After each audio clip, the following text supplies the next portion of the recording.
Hariom. Knowledge plus channel में हम सभी अपने प्यारे विद्यार्थियों का स्वागत करते हैं। आज हरिओम करंट अफेयर की ये क्लास नंबर 401 क्लास है। इस क्लास के अंदर हम बात कर रहे हैं कि जिस तरह से हमारे देश में पेट्रोल की कीमत बढ़ रही है, डीजल की कीमत बढ़ रही है, ऐसा नहीं है कि सरकार इस संबंध में प्रयास कर रही है, लेकिन फिर भी इलेक्ट्रिकल वाहनों को सरकार प्रमोट कर रही है ताकि इलेक्ट्रिकल वाहनों की जो यूज़ इस संसार के लोग करें। तो इलेक्ट्रिकल वाहनों के संबंध में अलग अलग स्टेट में अलग अलग डिस्काउंट स्कीम यूपी गवर्नमेंट ने भी गवर्नमेंट अधिकारियों के लिए इलेक्ट्रिकल वाहनों का व्यवस्था की है। एक आम जनता के लिए भी इलेक्ट्रिकल वाहनों की व्यवस्था हो रही है। जिस तरह से डीए का जो रेट है वो 17 से 28% तक बढ़ा दिया गया है। हम फिर कहेंगे कि एक यूनिफॉर्म जो किसी रूल को पूरे देश में लागू करना कोई आसान काम नहीं है। हर स्टेट के अंदर लोग अलग हैं, जातियां अलग हैं, आरक्षण अलग है, बोलने का तरीका, धर्म, रिलीजन सब अलग हैं। तो इस एक स्टेट में अगर डीए को 17 से 28% कर दिया गया तो पूरे देश में हर स्टेट के नागरिक ये चाहते हैं कि उनका जो डीए है वो 17 से 28% किया जाए। मीन्स कोई फैसिलिटी किसी राज्य में अगर मिल गई तो पूरा देश का हर राज्य का हर नागरिक चाहता है कि वो फैसिलिटी मुझे भी मिले। अगला पॉइंट डिस्कस कर रहे हैं वो है केरल के अंदर जितने लोग शिक्षित हैं उतने कहीं और नहीं, लेकिन केरल के अंदर ही एक बीमारी जिसे हम दहेज की बीमारी कहते हैं वो भी है। अब ये अच्छी है बुरी है हम ये नहीं कह रहे, लेकिन केरल के अंदर ये इसके लिए सरकार ने ये ऐलान कर दिया है कि जो भी सरकारी महकमे में व्यक्ति हैं उनके लिए एक घोषणा पत्र देना होगा कि हम दहेज नहीं लेंगे। और केरल के अंदर जो कोरोना का वेव इतना बढ़ रहा है कि तीसरी जो लहर है वो केरल से ही या महाराष्ट्र से ही शुरू होने की संभावना बन रही है। कोरोना के आंकड़ों की अगर बात की जाए तो 3.15 करोड़ लोग इस वायरस से प्रभावित हुए, 3.07 करोड़ लोगों को रिकवर कर लिया गया। ये डॉक्टरों की बड़ी कृपा है। लेकिन लगभग 3.99 करोड़ 3.99 लाख जो लोग हैं वो एक्टिव केस पड़े हुए हैं। करोड़ बोल दिया था मैंने गलत। और लगभग 4.23 लाख लोग मृत्यु उनकी हो गई है, तो बड़ी दुख से हमें कहना पड़ता है। रक्षाबंधन के संबंध में अलग अलग राज्य सरकारें चाह रही हैं कि ई कॉमर्स का जो प्लेटफॉर्म है उसको ऑन कर दिया जाए।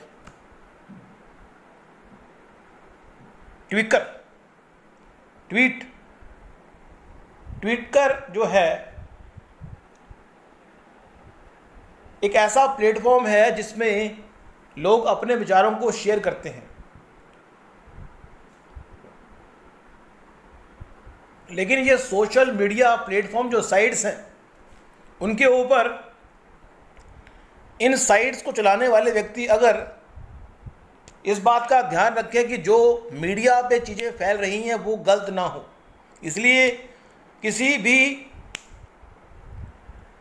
अकाउंट को ब्लॉक करने से पहले उसको रीड ओनली फॉर्मेट में लाने की फैसिलिटी आ गई है। ड्राइविंग लाइसेंस के संबंध में ये नोटिफिकेशन सरकार की तरफ से आया है कि जिनका ड्राइविंग लाइसेंस खत्म हो रहा है उनको चिंता करने की आवश्यकता नहीं है। 30 सितंबर 2021 तक उनको दिक्कत नहीं है।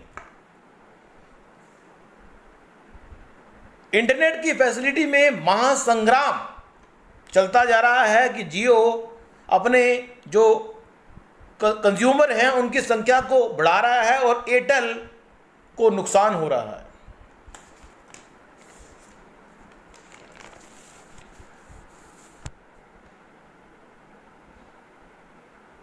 एक ऐसी कार का निर्माण एक विदेशी व्यक्ति करने जा रहा है जो बिना ड्राइवर के चलेगी। बॉक्सिंग के संबंध में जो टोक्यो ओलंपिक है उसमें लव लीना एक बॉक्सर है, वो मदद दिला सकती है, ऐसी खबर आई है। मैं वो सेमीफाइनल में पहुंच गई। जम्मू कश्मीर में ड्रोन के बारे में धारा 370 को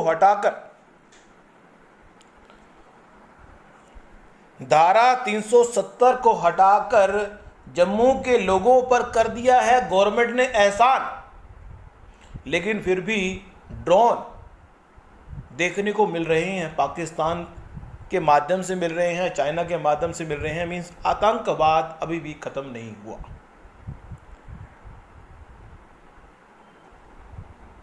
अगला पॉइंट डिस्कस कर रहे हैं। 130 करोड़ लोगों में अगर कोई व्यक्ति मेडल दिलाता है तो उसके लिए हमें धन्यवाद करना चाहिए उसका, और हमारे लिए गौरव की बात है। यमुना का और गंगा का जल स्तर बढ़ रहा है और उसकी वजह से दिल्ली में पानी की दिक्कत आ सकती है। कर्नाटक में जो चीफ मिनिस्टर हैं वो उन्होंने इस्तीफा दिया है और नए चीफ मिनिस्टर अब बनेंगे। यमुना नदी से 1,60,000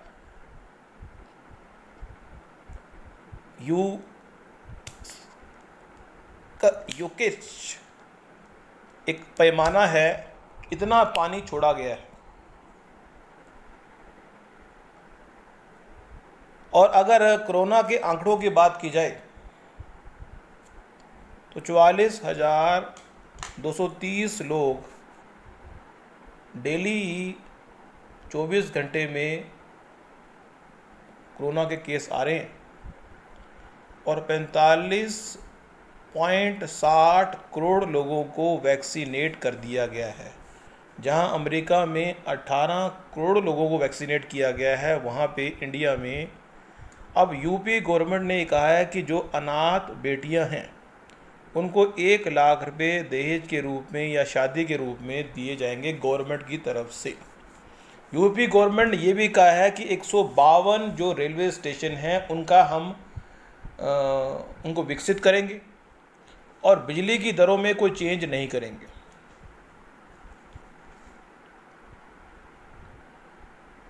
यूपी के अंदर एक घटना और भी हो रही है कि जो एम्बुलेंस लाने वाले ड्राइवर हैं उन्होंने हड़ताल की हुई है और यूपी गवर्नमेंट के जो मुख्यमंत्री हैं वो बड़े स्ट्रेट फॉरवर्ड हैं। उन्होंने कहा है कि एम्बुलेंस लाने के दूसरे ड्राइवरों की जो व्यवस्था की जाए। सरसों का तेल बढ़ रहा है रेट, और अभी जो चीन के अंदर अभी सुनने में आया है कि चीन के अंदर एक महाविस्फोट हुआ है और उस विस्फोट की वजह से चीन के लोग इंडिया के बॉर्डर पर या किसी अलग अलग बॉर्डर पर जाके बैठे हुए हैं और 20 लाख लोग हैं। वो 20 लाख लोग या तो इंडिया की तरफ 10 लाख लोग आएंगे।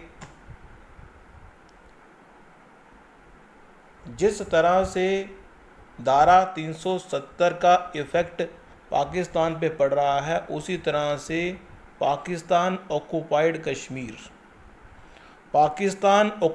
कश्मीर के अंदर इलेक्शन हो रहे हैं और उसको भी धारा 370 के तरह हटा के बाहर पाकिस्तान अपने में जोड़ने का प्रयास करेगा, क्योंकि 370 धारा हट गई है, यूनियन टेरिटरी बन गया है जम्मू कश्मीर। इसलिए अब अगर पाक ऑक्युपाइड कश्मीर पर कब्जा किया जाएगा तो वो जम्मू कश्मीर का पार्ट बनेगा अगर भारत ऐसा करता है। टोल प्लाज़ा में एक ज़बरदस्त एक्सीडेंट हुआ। देखो आज के टाइम में लाइफ जो है अगर आप सही तरीके से एक्टिवेट कर रहे हैं, अभी आपको पता होगा कि एक झारखंड जो स्टेट है उसमें एक जज ऑटो ने उसको धक्का मारा और वो जज मर गए। मतलब एक केस चल रहा है। तमिल और चीन की लड़ाई कभी किसी के काम ना आई। तमिल पर चीन का हमेशा नज़र रही है और तमिल की सपोर्ट भारत ने हमेशा तमिल को सपोर्ट किया है। देखते हैं क्या होता है आने वाले टाइम में। असम और मिज़ोरम का जो केस है वो अभी चल रहा है और प्रयास कर रहे हैं कि हमारी जो गवर्नमेंट है उसमें, क्योंकि असम के लगभग 5-6 जो पुलिसकर्मी हैं उनकी हत्या हो गई, मिज़ोरम के, और लगभग 60 पुलिस अधिकारियों को घायल भी कर दिया। मिज़ोरम की तरफ से अटैक हुआ। जो रियल सत्य तो आने वाला टाइम भी बताएगा। तो अगला पॉइंट हम ले रहे हैं कि जब 1947 में भारत आज़ाद हुआ,